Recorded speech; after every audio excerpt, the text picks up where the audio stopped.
friends, welcome to my channel shock சமையல். நான் ஒரு கவுனி அரிசியில், கருப்பு அரிசியில், அதுக்கு பெயர் கவுனி அரிசி. இந்த அரிசியில் நான் இட்லி சுட போகிறேன். இது 4 மணி நேரம் ஊற வச்சுருக்கிறேன். இதனோட பச்சரிசி நொய்யும் கலந்து வச்சுருக்கிறேன். பாருங்கள், இது கவுனி அரிசி. இது ஊற வச்சுருக்கிறேன். இது 4 மணி நேரம் ஆச்சு. உளுந்து இப்போ தான் 1/2 மணி நேரம் தான் ஆச்சு இது ஊற வச்சு. இது 1 மடங்குனா இந்த கருப்பரிசி பச்சரிசி நொய் இது 2 மடங்கு போடணும். அது 1 மடங்கு தான் போடணும். இது ரொம்ப ஹெல்த்துக்கு ரொம்ப நல்லது. இதுக்குள்ளே ரொம்ப வைட்டமின் சக்தியெல்லாம் இருக்குது. இந்த அரிசி சாப்பிட்றதுனால சுகர் பேஷண்ட், இது ஹார்ட்டுக்கு, இந்த மாதிரி மூட்டு வலி இருக்கிறவங்க, இதெல்லாம் இவங்களுக்கெல்லாம் இந்த அரிசி ரொம்ப ரொம்ப ஹெல்த்தியானது. அதனால் இந்த அரிசியில் நான் இட்லி சுட போகிறேன். இப்போ ஊற வச்சு காலையில் தான் 4 மணி நேரம் முன்னாடி ஊற வச்சேன். நான் இப்போ அரைச்சிட்டு காலையில் விடிகாலையில் எழுந்து சுட போகிறேன் 7 மணிக்கு. வாங்க அரைச்சிக்கலாம். போட்டுக்கலாம் அரிசி.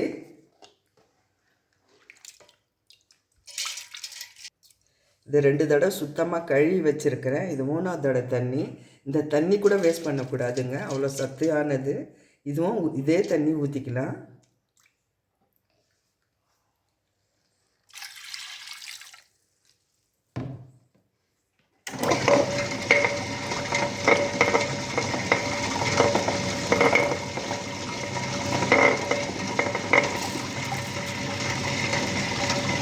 இதனோட உளுந்தை போட்டுக்கலாம். எல்லாம் மொத்தமாகவே அரைச்சிக்கலாம். நான் தனித்தனியாக ஊற வச்சுருக்கிறேன். உளுந்து ஒரு பாகம்தான். பாருங்கள், அரைச்சிட்டோம். இப்போ எடுத்து மாவு குண்டாலில் போட்டுக்கலாம்.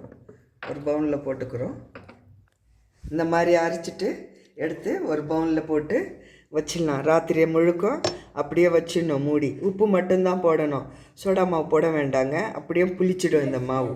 காலையில் இட்லி மல்லிகைப்பூ மாதிரி சுட்டு எடுக்கலாம்.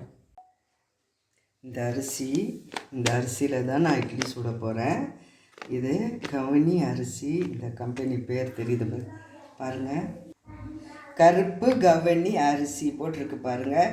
இந்த அரிசியில் இட்லி சுடலாம், புட்டு செய்யலாம், கிச்சடி செய்யலாம், பொங்கல் செய்யலாம்.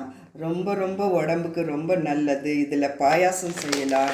இந்த மாதிரி புழுங்கல் அரிசி மாதிரி இது கருப்பு கவுனி அரிசி ரொம்ப ஹெல்த்துக்கு ரொம்ப நல்லது. இந்த அரிசி தான் நான் இப்போ ஊற வச்சு இட்லி சுட போகிறேன். பாருங்கள், இது ஒரு பாகம் இந்த அரிசி போட்டிங்கன்னா 2 பாகம் இந்த அரிசி போடுங்க. 2 பாகம் இந்த அரிசி போடுங்க. 1 பாகம் பச்சரிசி நொய் இருந்தால் போடுங்க. இட்லிக்கு ரொம்ப நல்லா இருக்கும். 1 பாகம் உளுந்து போடுங்க. 1 ஸ்பூன் வெந்தயம் போடுங்க. இட்லி நல்லா சூப்பராக வரும். பாருங்கள், நான் இது ஒரு டிஃபனில் இந்த மாதிரி அளந்து போடுறேன். இது 3/4 பாகம் இருக்குது இதில். இப்போ இவ்வளோ அப்போ நான் கருப்பரிசி கவுனி அரிசி போட்டிருக்கிறேன்ல, இப்போ பச்சரிசி தனியாக ஊற வைப்பேன்.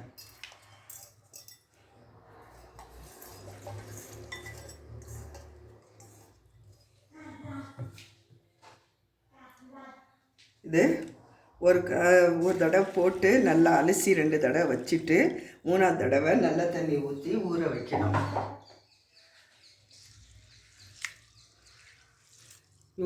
பாருங்கள், மாவும் அரைச்சி நைட்டெல்லாம் வெளியே வச்சுருந்தேன்.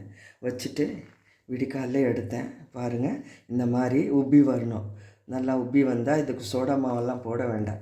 நைட்டெல்லாம் அரைச்சிட்டு நைட்டு வெளியே வச்சாப்புல போதுங்க. இந்த மாதிரி உப்பி வந்துச்சு.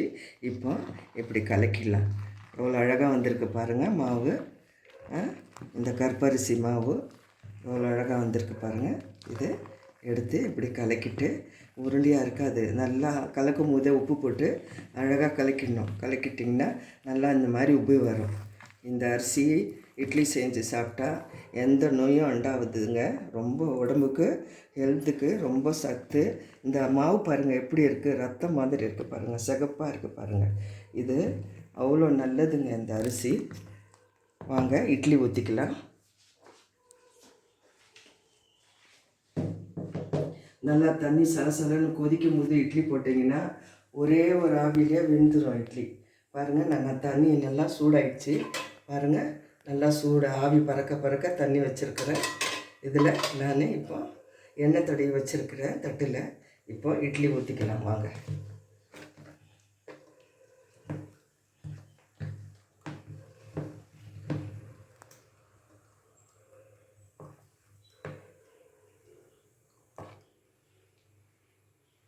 அழகாக கொஞ்சம் கொஞ்சமாக இட்லி ஊற்றிக்கோங்க, நல்லா சாஃப்டாக வரும்.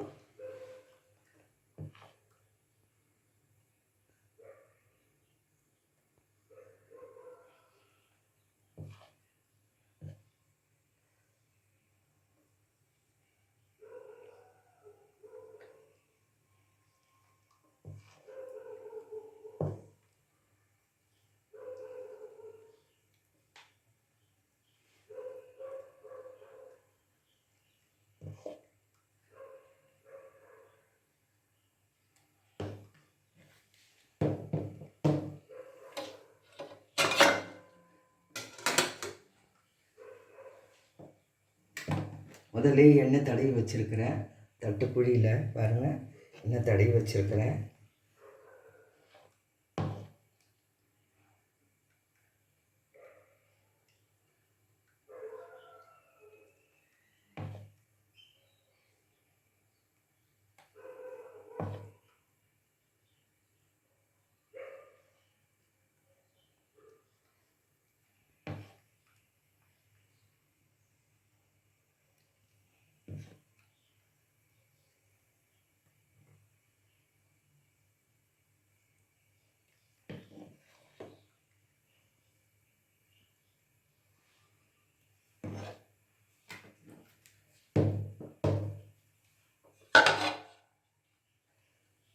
முடிக்கலாம்.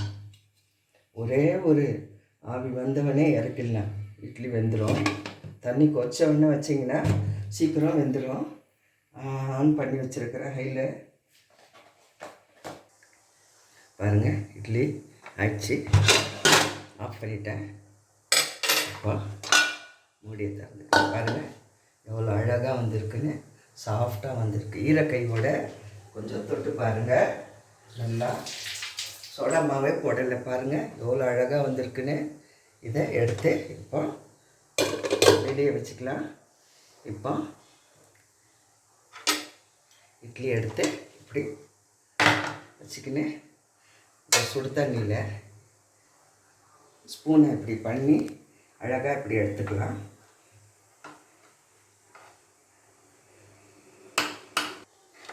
பாருங்கள் அழகாக வந்துடுச்சு பாருங்கள். இட்லி அப்படியே பஞ்சு மாதிரி இருக்குது பாருங்கள், எவ்வளோ அழகாக இருக்குன்னு. இட்லி ஒரு கிண்ணத்துக்கு வச்சுக்கலாம்.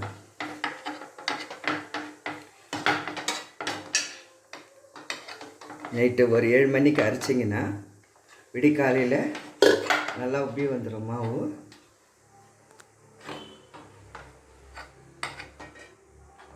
சூடாக இருக்குது பாருங்க.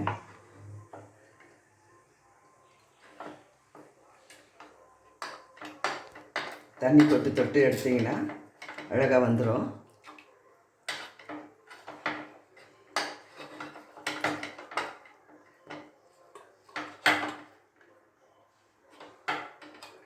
இது மணக்க இட்லி சுட சுட ஆவி பறக்க கருப்பு அரிசி இட்லி ரெடிங்க. சாம்பார், பாவக்காய் சாம்பார், தேங்காய் உடச்சக்கல்ல தேங்காய் சட்னி, வேர்க்கடலை சட்னி, ரொம்ப ஜோராக இருக்கும். இந்த மாதிரி செஞ்சு சாப்பிடுங்க. இந்த கருப்பரிசியில் இட்லி சுட்டிங்கன்னா பெட் ப்ரெஷர், இடுப்பு வலி, மூட்டு வலி, மூட்டு தேய்மானம் இதெல்லாம் கம்மியாகும். ரொம்ப விலைன்னு பார்க்காதீங்க, ரொம்ப ரொம்ப ஹெல்த்துக்கு ரொம்ப நல்லது. இந்த மாதிரி இட்லி சுட்டு சாப்பிடுங்க. பாருங்கள் எவ்வளோ மெத்து மெத்துன்னு இருக்குது இட்லி, தொட்டால் அப்படியே பஞ்சு மாதிரி இருக்குதுங்க. பாருங்கள் இவ்வளோ அழகாக இருக்குது இட்லி. இந்த மாதிரி செஞ்சு சாப்பிட்டு கமெண்டில் நான் செஞ்ச ரெசிபி எப்படி இருக்குன்னு சொல்லுங்கள். என்னுடைய இட்லி பாவக்காய் சாம்பார், சட்னி, வேர்க்கடலை சட்னி எல்லாம் இந்த மாதிரி தொட்டுன்னு சாப்பிடுங்க. ரொம்ப சூப்பராக இருக்கும். ரொம்ப உடம்புக்கு நல்லது, ஹெல்த்தியானது. ஷேர் பண்ணுங்கள், லைக் பண்ணுங்கள், சப்ஸ்கிரைப் பண்ணுங்கள். ரொம்ப நன்றிங்க.